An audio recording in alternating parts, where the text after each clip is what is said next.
Hello and welcome to my unboxing and first look at the Word Bearers Gal Vorbak for Horus Heresy from Forge World. They're right here. They don't come in a fancy box or anything. They're just thrown together in this plastic bag, unfortunately, but there we go. The main reason I got these is mainly because the possessed models that Games Workshop do are so old and they just look awful, and I thought that these Gal Vorbak would pass as amazing looking 40k possessed models, and they will fit with my Word Bearers army as well. It's always nice to have some Space Marines or some units in your force that go with your chapter or your legion or whatever, and these fit the bill very nicely.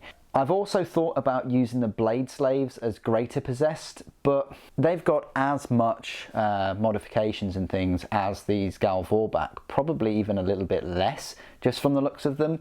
Whereas the new plastic Greater Possessed models that Games Workshop do are fantastic. You know, I really like them that we got in Vigilus box set last year. So without further ado, this bag of 5 miniatures will set you back £53. It's a huge amount of money, but this is the price you pay for resin and highly detailed miniatures and for Forge World products. It's no lie, Forge World are one of the most expensive miniature makers, and they are more expensive than Games Workshop. They're not for everyone, you know, they don't make plastic miniatures, they only make these miniatures in resin, which can be a bit of a pain if you've never worked with this substance before. There's a lot of preparation that takes place. With plastic minis, you know, such as these, you can just clip them off the sprue, clean up a couple of mould lines, glue them together, spray them, paint them, done. With these, what you're going to have to do first is basically leave them in soak for 2-3 hours in warm soapy water. Because of this thing called releasing agent, they actually pour the resin into moulds. They kind of like hand make them, I guess, and then they pop them out. Hence why you've got these gates of big chunks of resin, and to do that they coat the moulds in this releasing agent, which is a bit greasy, slimy, so that the resin itself doesn't stick to the mould and then you can never get it out. So that's one of the things you have to do, is you have to leave them in warm soapy water, so I use washing up liquid or whatever. Then afterwards give them a rinse and a brush with an old toothbrush, not your current one, I guess. And then you start the cutting of these gates and the flash and all those other things. But then once you do that, it's relatively straightforward to glue them all together with super glue. Then you can spray them and paint them and continue the hobby process as usual. Let's have a little close look at these. So this is one of them. Loads of detail there. Love the cracked armour, like the helmet. This Maximus armour, I think it is. I think it's Mark IV armour. Quite reminiscent of Primaris, especially the helmet. But these are big. These are big Space Marines. They have been possessed and given gifts of chaos, and they've got growths and horns and all kinds of things spurting out of them. And yeah, they are a fair bit bigger. I'd love to show you some size comparisons once I've made them, which I will do. I'll do a full review and go through the Horus Heresy rules, and actually I'll go through the Chaos Space Marine Possess rules too. But there you go, that's one of them. You get 5 in the set. This is another one. Absolutely fantastic. I like all the scripture and the look at all the spikes and things. Loads of 3D detailing. You hear me say this a lot, but what I mean by that is there's many levels and different types of texture involved, which just wouldn't be achievable with plastic. The closest I've seen that achievable with plastic is with the Sisters of Battle Amalia Navina model, with all the beads and her intricate armour and things, but that was a bit of a one-off model. Then we've got this guy.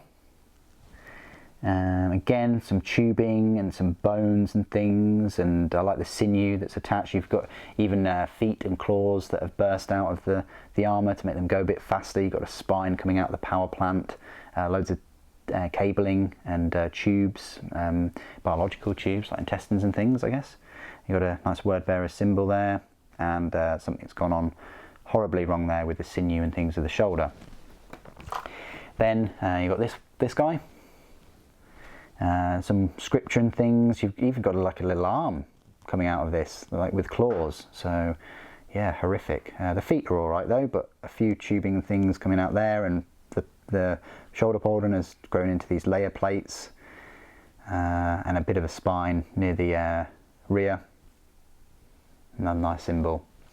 And then the final one right here, this guy with a great big bone horn thing, and his face mask is sort of, and his helmet is sort of merged to his head, and a big old symbol there.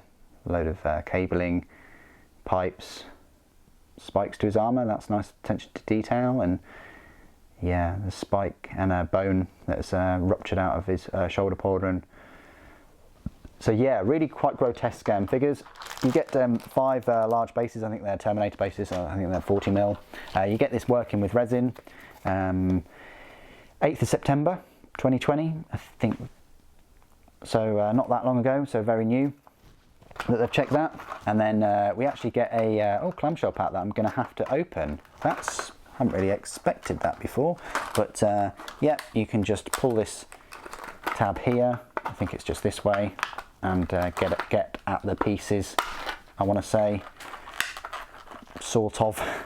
No, that just doesn't work, does it? So we're just going to have to do it this way, old-fashioned way. So there we go. And yeah, so these are the other parts. So these will be arms and guns and a couple of heads, some piping. So there's a bolt pistol there with a load of claws on. Lots of detail on this. This is like a arm, a hand with like some kind of feral beast skull on there. And this guy's got his head that's merged to this big bone growth thing. Then you've got this little sprue thing with some pot with a ribbon of paper, and these grotesque looking hands, extended claws, loads of detail on those, and some cabling as well. Yeah, fantastic. And then this one, again, another bolt pistol that's been kind of merged to the growth of this Space Marine's hand. I guess reloading is going to be a bit of a tricky thing now. And then this claw right here, another kind of part to a power plant venting system. Another head here. This his eyes have just been completely encased in bone, it looks like. This whole sort of front is just turned into bone with horns, and some really nice teeth and attention to detail there on that hand. Another bolt gun that's merged into the hand of the Gal Vorbak. And then the final one right here, another kind of extended hand with a big claw on there. Looks huge, and a bolt pistol that just looks normal and not a lot going on there. And then another head with these great big horns and some teeth actually on that one. Very like Primaris looking with the Maximus armour. And another bit of venting with some claws on as well. So yeah, lots of detail with this kit. You're not going to be disappointed whatsoever, and I can't wait to clean them up and put them together. It shouldn't take too long really in the grand scheme of things, and I'll give you a review of them as soon as I possibly can. Hope you're enjoying all of these Forge World videos. I've recently got back into purchasing a few of their models. What do you guys think of the Gal Vorbak and of Word Bearers in general? Please do leave your comments down below. Thank you ever so much for joining me today. Thank you for watching. Death to the False Emperor.